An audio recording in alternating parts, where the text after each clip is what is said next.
कक्षा 12 की इतिहास की ऑनलाइन क्लास में। इतिहास में आज हम पढ़ेंगे चैप्टर नंबर 4 या पाठ संख्या 4। पाठ संख्या 4 जिसमें पाठ का नाम है मुगल आक्रमण, प्रकार और प्रभाव, कि भारत पर उसके क्या प्रभाव पड़े और उसके प्रकार कैसे कैसे थे। तो उसके संदर्भ में आज हम इसके अंदर पढ़ेंगे, इस चैप्टर के अंदर। और इसमें हमारा जो अध्ययन बिंदु है, टॉपिक है हमारा अरब आक्रमण। देखिए अरब आक्रमण क्या है। अरब आक्रमण के संदर्भ में हम समझते हैं, या मुगल आक्रमण के संदर्भ में हम समझते हैं कि विश्व के किसी भी देश ने अरब या तुर्कों के आक्रमण का इतना लंबा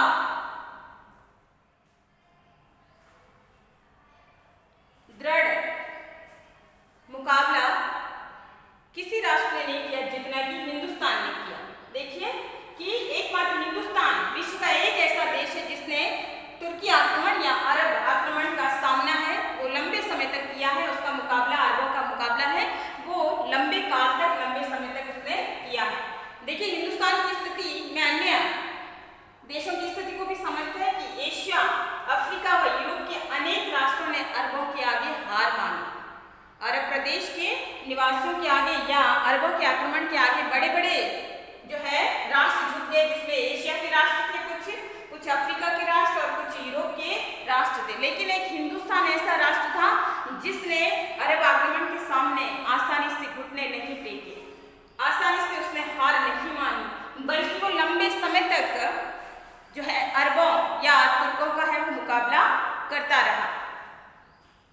देखिए अरब आक्रमण को हम शुरुआती तौर में समझते हैं कि अरबों ने पहला आक्रमण सीरिया पर किया।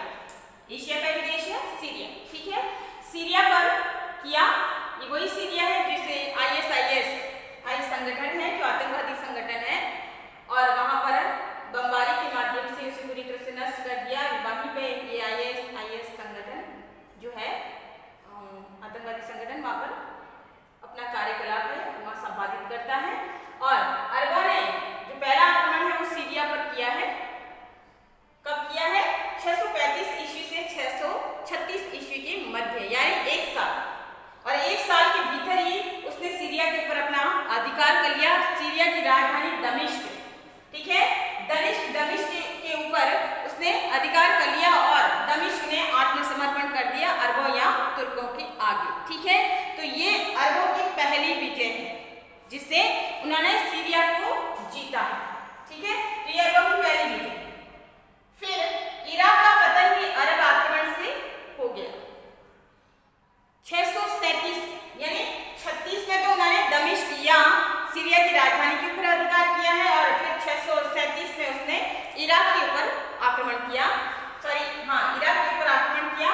और इराक ने भी घुटने टेक दिए, या कह सकते हैं इराक का पतन भी 637 ईस्वी में हो गया। अब अरबों ने क्या किया? 637 में कैसेरिया, ये भी वहीं के आसपास की जगह है, कैसेरिया पर विजय प्राप्त की। बस संपूर्ण फारस पर अरबों ने 5 वर्ष के भीतर ही अधिकार कर लिया। अरब है अपना साम्राज्य विस्तार करना चाहते थे, और 637 ईस्वी में उसने कैसेरिया के ऊपर आक्रमण किया और कैसेरिया पर उन्होंने विजय प्राप्त कर ली। कैसेरिया पर विजय प्राप्त करने के साथ ही अरबी आक्रमण लगातार होते रहे आसपास के इलाकों पर, आसपास के क्षेत्रों पर, प्रदेशों पर। और ठीक 5 वर्षों के भीतर ही अरबों ने एक बड़ी विजय प्राप्त कर ली और उन्होंने समस्त फारस प्रदेश के ऊपर अपना अधिकार है वो कर लिया, ठीक है। तो यहाँ पे अरबों ने किस प्रकार से अपना साम्राज्य विस्तार किया है वो हमें दिखाई दे रहा है। यही अरब 642 से 650 में के दौरान उन्होंने मध्य एशिया को भी पूरी तरह से जीत लिया, यानी मध्य एशिया को भी उन्होंने जीत लिया। और अगर इस स्थिति में हम देखें तो 643 ईस्वी में ये अरब सैनिक अपने साम्राज्य का विस्तार करते करते भारत की तरफ है वो बढ़े, ठीक है। भारत की तरफ बढ़े, लेकिन भारत का जो सिंध प्रदेश, उस समय भारत और पाकिस्तान एक ही था, तो भारत का जो सिंध प्रदेश है उस सिंध ने 75 वर्षों तक अरबों का सफल प्रतिरोध किया। देखिए ये अगर हम इन सब की स्थिति को देखें तो कोई साल भर में परास्त हो रहा है, कोई 2 साल में परास्त हो रहा है, और इस प्रकार से एक विशाल साम्राज्य है, अरबी लोग हैं या अरब वाले जो है विभिन्न क्षेत्रों के ऊपर अपना साम्राज्य स्थापित करते आ रहे हैं और एशिया, अफ्रीका और यूरोप के कई राष्ट्रों में घुटने हैं वो टेक दिए हैं। तो यह 5 वर्षों के भीतर ही देखा जाए तो फारस के ऊपर भी अपना अधिकार कर लिया, कई क्षेत्रों को उसने जीत लिया है और 642 से 650 ईस्वी के आसपास अरबों ने मध्य एशिया के ऊपर भी पूरी तरह से अपना अधिकार कर लिया। लेकिन भारत का जो प्रदेश है, जब अरबों ने भारत की तरफ आक्रमण किया है तो सिंध ने 75 वर्षों तक सफल प्रतिरोध किया, यानी अरबों को यहाँ पर नाकों चने चबाने पड़े। जो अरब कई प्रदेशों को जीतते हुए साम्राज्य विस्तार कर रहे थे, वहीं जब वो भारत की तरफ बढ़े या सिंध प्रदेश की तरफ बढ़े तो यहाँ पर 75 सालों तक उनको प्रतिरोध का सामना करना पड़ा। यहाँ पे उन्हें आसानी से विजय प्राप्त नहीं हुई है। ठीक है, तो ये तो हम सामान्य परिचय के तौर पे हम समझ रहे हैं अरबों की स्थिति को या अरब आक्रमण। अब हम देखते हैं कि भारत पर अरब आक्रमण के क्या कारण थे, ऐसी कौन सी स्थितियां थी जिसके कारण अरब निवासी या अरब के लोग हैं वो भारत की तरफ बढ़ना चाहते थे।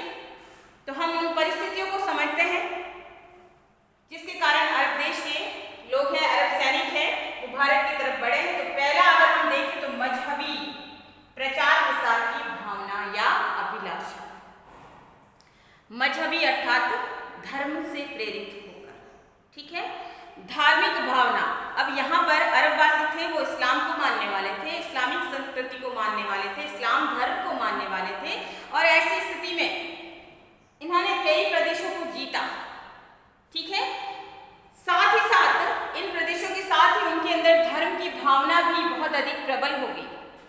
धार्मिक भावना की प्रबलता ने इस्लाम को एक संगठन में बांध दिया, संगठित हो गए धर्म के आधार पे, मजहबी आधार पे ये लोग हैं वो इकट्ठे हो गए या एक तरह से एक सूत्र में या एकता के सूत्र में बांध लिया। और अब उनकी ये अभिलाषा थी, ये कामना थी कि वो विश्व के सभी देशों के ऊपर अपना अधिकार जमाए और अपने धर्म का प्रचार और प्रसार करें।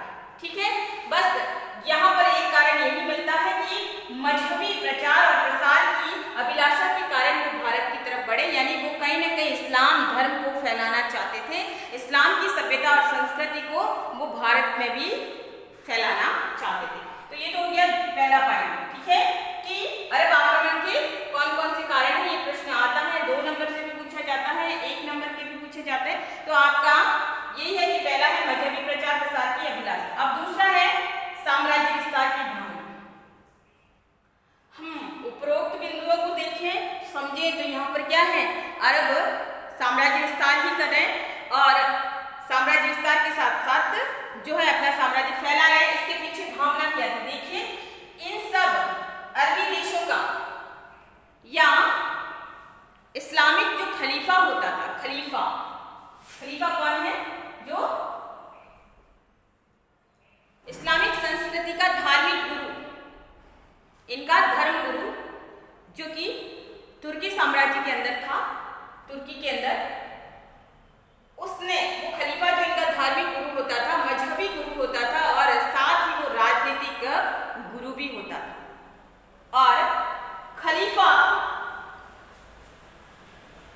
जो है अपना साम्राज्य विस्तार जो है वो करता था और ऐसी स्थिति में इस्लाम जगत का वो राजनीतिक अधिकारी भी होता था और राजनीतिक अधिकारी होने के साथ ही उसने जो है साम्राज्य विस्तार की भावना को भी बढ़ावा दिया और इस प्रकार से इस्लाम जगत के साम्राज्य विस्तार की भावना को बढ़ाने के लिए भी वो भारत की तरफ है वो बढ़े हैं या भारत की तरफ उन्होंने जो है अपने कदम बढ़ाए हैं। फिर हम तीसरा पॉइंट समझते हैं। देखिए तीसरा पॉइंट आता है भारत की आर्थिक समृद्धि। भारत की आर्थिक समृद्धि में क्या है, भारत की अगर हम भौगोलिक स्थिति को समझे तो भारत अपने आप में एक सुंदरतम देश है।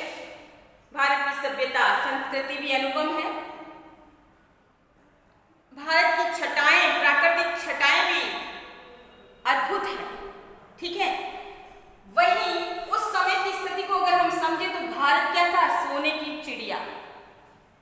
सुख और समृद्धि के आधार पे अनेक खनिज संसाधन भारत के अंदर उपलब्ध थे, अनेक प्रकार की समृद्धि के साधन भारत के अंदर उपलब्ध थे और ऐसे में भारत की जो ख्याति है वो बाहरी देशों के अंदर सोने की चिड़िया के नाम से जानी जाती थी। और ऐसी स्थिति में भारत की सुख समृद्धि को देखकर अरब सैनिकों की या अरबों की लालसा भी भारत की तरफ है वो आने की बड़ी, और भारत की आर्थिक समृद्धि ने भी उनको पूरी तरह से भारत पर आक्रमण करने हेतु लालायित किया। ठीक है, तो ये 3 प्रमुख कारण थे जिसमें अरब भारत की तरफ बढ़े हैं और उन्होंने भारत के ऊपर आक्रमण इन 3 कारणों के आधार पर किया।